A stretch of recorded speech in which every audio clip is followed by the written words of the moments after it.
everyone, and welcome to Grow Through English channel, the place where we speak simple English, share real thoughts, eat and grow together. Before we start, don't forget to like this video, subscribe to the channel, and turn on the bell icon so you never miss an episode. Today, we are going to talk about something many people feel but don't fully understand, something that is often misunderstood, judged or ignored. Today, we are talking about ADHD. Let's start with a simple question. Have you ever tried to focus but your mind just keeps jumping everywhere? You want to listen, but your thoughts are louder. You want to finish something, but you start 10 things and finish none. You feel smart, capable, but your brain just doesn't cooperate. If this sounds familiar, you are not lazy, you are not broken.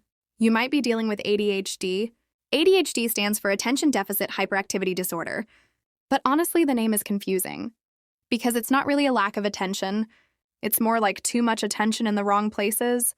Your brain notices everything, sounds, thoughts, ideas, feelings all at once.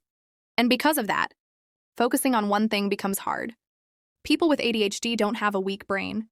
They actually have a very active brain, a fast brain, a creative brain. But the problem is regulation. The brain struggles to control focus, time, and motivation. Some days you feel unstoppable. Other days you can't even start simple tasks. Let's talk about how the ADHD brain works. The ADHD brain has a different relationship with dopamine. Dopamine is the chemical that helps with motivation, focus, and reward. In ADHD, dopamine levels are often lower or unstable. This means boring tasks feel painful, while exciting things feel amazing. That's why someone with ADHD can focus for hours on something they love, like a game, a hobby, or a creative project, but struggle deeply with homework, chores, or routine tasks. It's not choice, it's chemistry. Many people grow up hearing hurtful words. Lazy, careless, distracted, not trying hard enough. But the truth is, ADHD is not about effort. It's about how the brain is wired. And when you don't understand it, you start blaming yourself. This is where pain starts. Low self-confidence, frustration, shame, feeling behind others, feeling like you are always trying to catch up. And this emotional side of ADHD is rarely talked about. In daily life, ADHD shows up in many small ways. You forget where you put your keys, even though you just had them. You open your phone to reply to a message and end up scrolling for 30 minutes. You sit down to work and suddenly remember 10 other things you need to do. Your brain keeps jumping. Time feels strange with ADHD. Sometimes hours pass like minutes, and sometimes minutes feel like hours. This is called time blindness. You don't feel time the same way others do. That's why being late, missing deadlines, or rushing at the last minute happens a lot. Not because you don't care, but because your brain struggles to track time. At school or work, ADHD can feel exhausting. You want to do well, you want to succeed, but starting tasks feels heavy. Organizing feels overwhelming, instructions feel too long. And when you finally sit to focus, one small distraction pulls you away. This leads to stress, guilt, and self-doubt. In relationships, ADHD can also cause misunderstandings. You might interrupt without meaning to. You might forget important dates. You might zone out during conversations. People think you don't care, but inside you care deeply. Your brain is just overloaded. Many people don't know that ADHD exists in adults too. It's not just a childhood thing. Some kids learn to hide it, some are never diagnosed. They grow up thinking something is wrong with them, until one day they hear about ADHD and everything suddenly makes sense. There are different types of ADHD.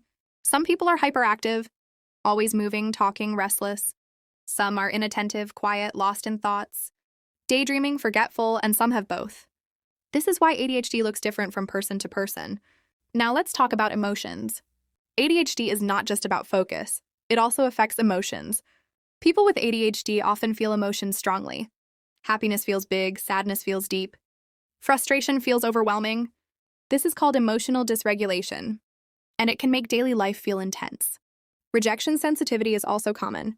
Small comments feel big. Criticism hurts deeply. You replay conversations in your head. You feel misunderstood. This can lead to anxiety, low confidence, and self-isolation. But here is the important part.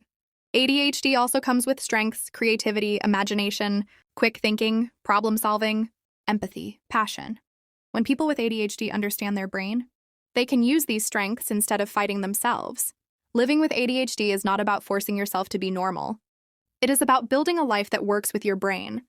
not against it. The moment you stop fighting your brain, things start to feel lighter. One of the most important tools is structure, but not strict structure, gentle structure, simple routines that support you, waking up at the same time, eating regular meals, having a basic daily plan. These small things help your brain feel safe and organized. Break tasks into small steps. ADHD brains get overwhelmed easily. A big task feels impossible, but a small step feels doable. Instead of saying, I will clean the room, say, I will pick up 5 things. Momentum builds slowly. Use external support. Write things down, set reminders. Use alarms, use notes. ADHD brains are not good at holding information. That does not mean you are weak. It means you need tools. Glasses help eyes. Tools help brains. Movement is medicine. Exercise helps ADHD more than many people realize. Walking, stretching, dancing, even short movement breaks increase dopamine naturally. This helps focus and mood. Environment matters. Reduce distractions around you. Keep your workspace simple.